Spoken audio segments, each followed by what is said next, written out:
Bonjour, c'est Cryptoï, j'espère que vous allez bien, même je suis quasiment sûr que vous allez bien avec la grosse bougie qu'on a eue. Au niveau de Bitcoin, quand même pas mal d'accélération haussière alors qu'on avait un Nasdaq qui était dans l'incertitude. On a validé vraiment une performance de Bitcoin où on se retrouve dans une zone critique. Une zone critique qui potentiellement pourrait être le retournement de BTC pour faire une continuité baissière ou inverse, avoir un retournement pur et dur du marché court terme et donc avoir une accélération qui nous mènerait très rapidement jusqu'aux 100 000 $. Je vais vous expliquer pourquoi et comment on en est arrivé là, et surtout quelles sont les zones à valider, et est-ce qu'il va falloir attendre pour pouvoir avoir vraiment ce retournement. Dans tous les cas, pour l'instant, rien n'est joué, et ce qui est sûr, c'est que la macroéconomie est en train de se démêler. On va avoir l'Inde qui prend position en imposant 12% de taxes douanières à la Chine. Ça c'est important, on savait très bien qu'il y avait une négociation entre l'Inde et les USA. Le but est clairement d'imposer beaucoup de choses à la Chine à travers les interactions et les négociations qu'on retrouve entre les USA et les autres pays. Et on voit ici vraiment la notion d'acheter plus et d'importer plus sur les USA et plutôt que la Chine.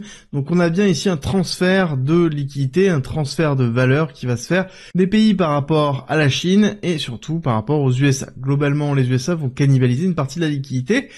Et ce n'est pas suffisant. On voit bien Donald Trump qui met la pression encore et toujours sur Jérôme Powell, président de la Fed, qui a la possibilité de pouvoir baisser les taux, et on sait très bien que Trump veut que les taux baissent pour pouvoir avoir la possibilité de refinancer sa dette à moindre coût, et surtout la baisse des taux entraînerait plus de liquidité sur le marché et aussi un impact bien inférieur sur les taxes douanières.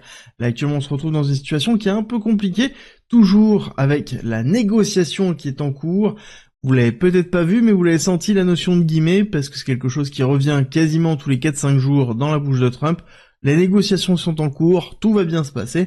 Le problème, c'est que pour l'instant, il n'y a pas forcément de signature, même si on voit quand même des effets. Je veux dire, ceci est un effet, l'Inde est un effet, mais ce n'est pas suffisant. En attendant, il y en a un qui ne s'arrête pas, c'est Michael Saylor, président de Stratégie B, anciennement MicroStrategy, qui a pour stratégie principalement d'acheter du Bitcoin en levant de la dette au niveau de ses actions.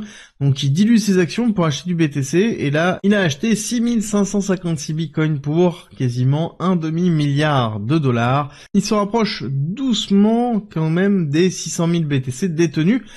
C'est quand même impressionnant et je pense qu'il ne s'arrêtera pas là, et il parle aussi d'avoir un BTC qui va exploser sur la fin de l'année. Vous allez voir qu'il n'est pas le seul. Il n'est pas le seul, on va avoir aussi Robert Kiyosaki. Alors, pour rappel, Robert Kiyosaki, il a écrit les livres qui sont Père riche, Père pauvre, le cadran du cash flow, qui sont une base en fait pour la compréhension de l'investissement ici, et qui a toujours été un petit peu pro-Bitcoin, pro-crypto en général, et aussi pro-crise. Très important de le prendre en considération, c'est-à-dire qu'il a toujours dit qu'il allait avoir une crise aux USA, et il le dit quasiment tous les mois, donc forcément à un moment donné il aura raison, et donc là il s'est dépêché de dire qu'en effet ça y est, c'était la grande crise qu'il avait prédit.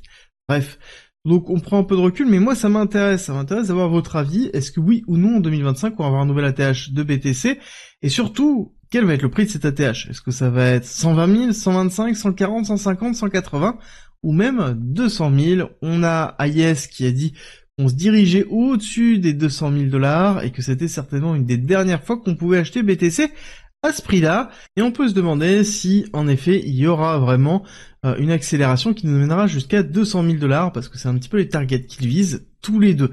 Dans tous les cas, ce qui est sûr et certain, c'est que on vit sur une fin d'année qui est plutôt bullish, avec tout ce qui peut se passer autour de la macroéconomie.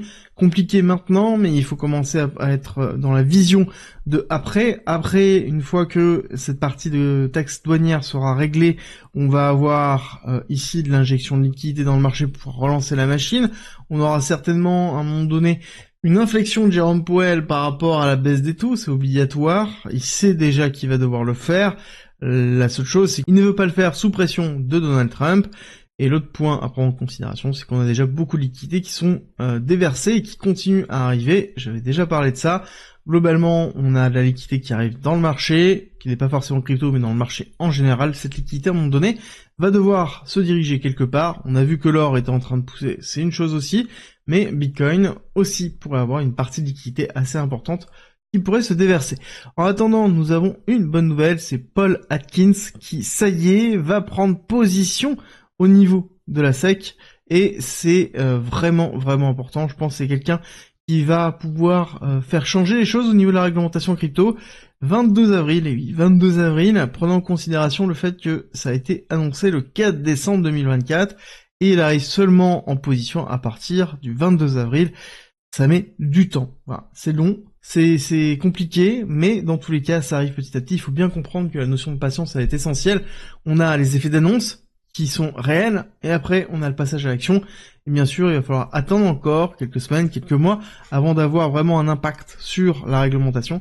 Et je pense que c'est quelqu'un qui peut aider vraiment à avoir un paysage autour de la crypto beaucoup plus sain et qui permettrait d'avoir une évolution certaines au niveau de la crypto-monnaie aux USA et donc forcément des injections de capitaux sur le long terme à travers les ETF qu'on ira voir tout à l'heure. En attendant, je vous rappelle que vous avez en commentaire en description toujours la possibilité de me rejoindre dans la communauté privée gratuite. Vous allez y retrouver une plateforme où vous pouvez échanger, vous allez avoir de la formation, vous allez avoir des lives, bref, c'est gratuit, c'est en commentaire en description si ça vous intéresse. Et nous, on continue notre analyse en passant par le Nasdaq. Nasdaq qui a fait une journée un petit peu compliquée hier. C'est bénéfique à BTC parce que BTC lui était bullish et ce qui était plutôt agréable, on avait vraiment une décorrélation totale par rapport au Nasdaq et au BTC qui montre une bonne forme au niveau de Bitcoin. Maintenant ce qu'il va falloir voir c'est lorsque l'on aura encore ici une continuité baissière pour aller chercher dans les alentours des 17 300, 17 400. À ce moment-là on verra si oui ou non on a un rebond au niveau de Nasdaq et comment on réagit sur ce type de rebond. Est-ce qu'on est aussi corrélé? Dans tous les cas, on a un début de journée qui est plutôt positif.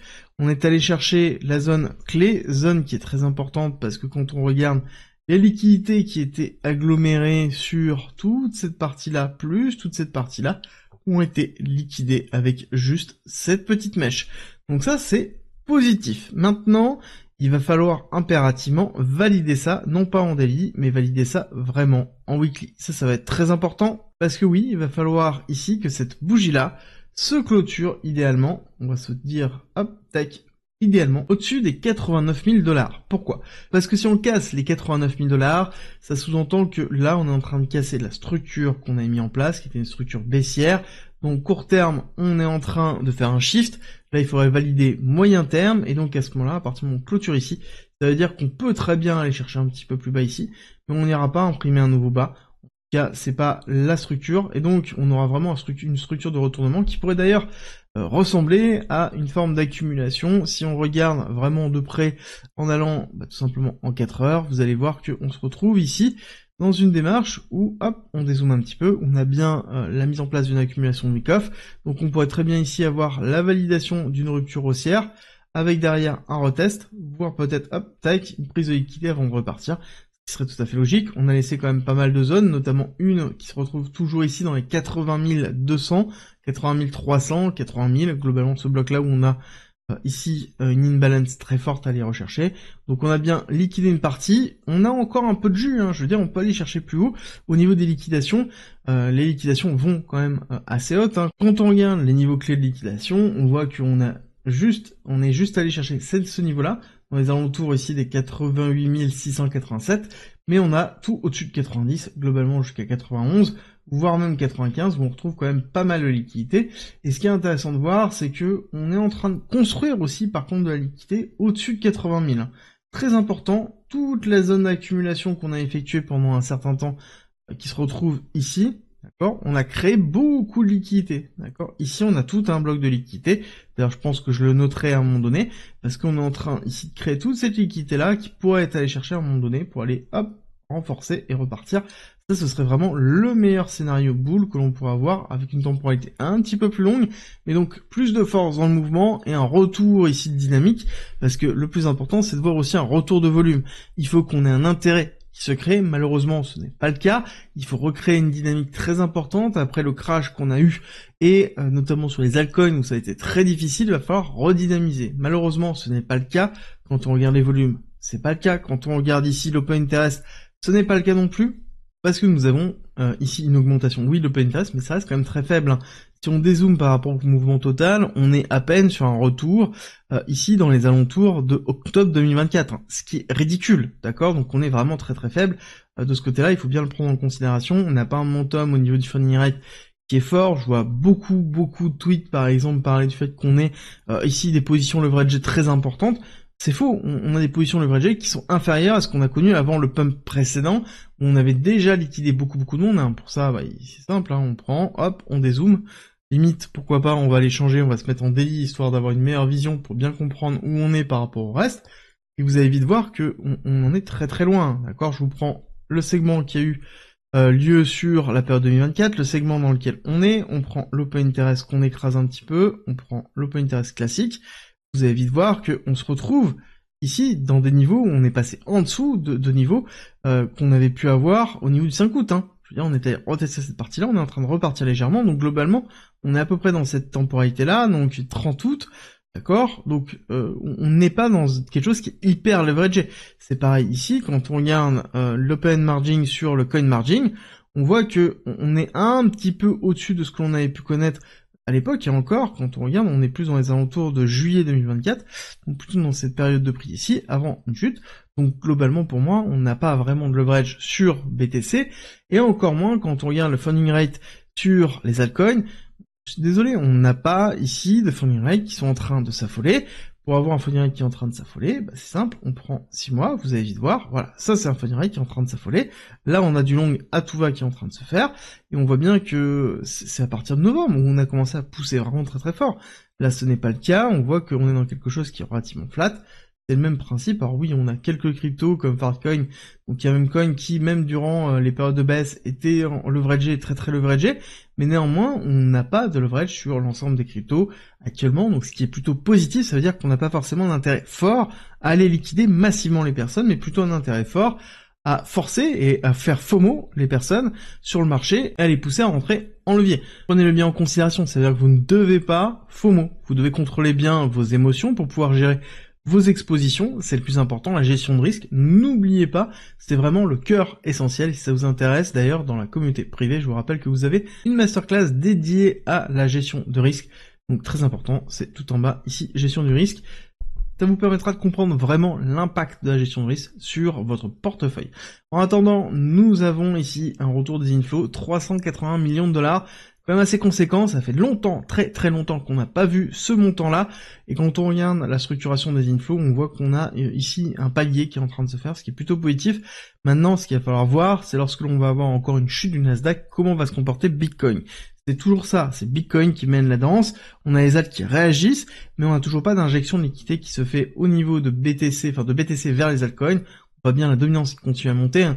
Je vous ai donné comme target supérieur à 70%, pourquoi pas, on pourra avoir une démarche avec un Bitcoin qui draine toute la liquidité pour pousser fort et très fort durant l'incertitude, pour ensuite avoir de la liquidité qui se déverse dans les cryptos une fois que l'incertitude est levée. Ça pourrait être un des meilleurs scénarios qu'on puisse avoir, en tout cas court, moyen terme, au vu de ce qui est en train de se passer, au vu de l'évolution du gold. Et ce sera le mot de la fin pour la quotidienne, j'espère que ça vous a plu. Si c'est le cas, faites-le moi savoir en likant, en me mettant un petit commentaire, et si jamais vous n'êtes pas abonné, c'est simple, abonnez-vous. Nous on se retrouve très vite pour une nouvelle vidéo.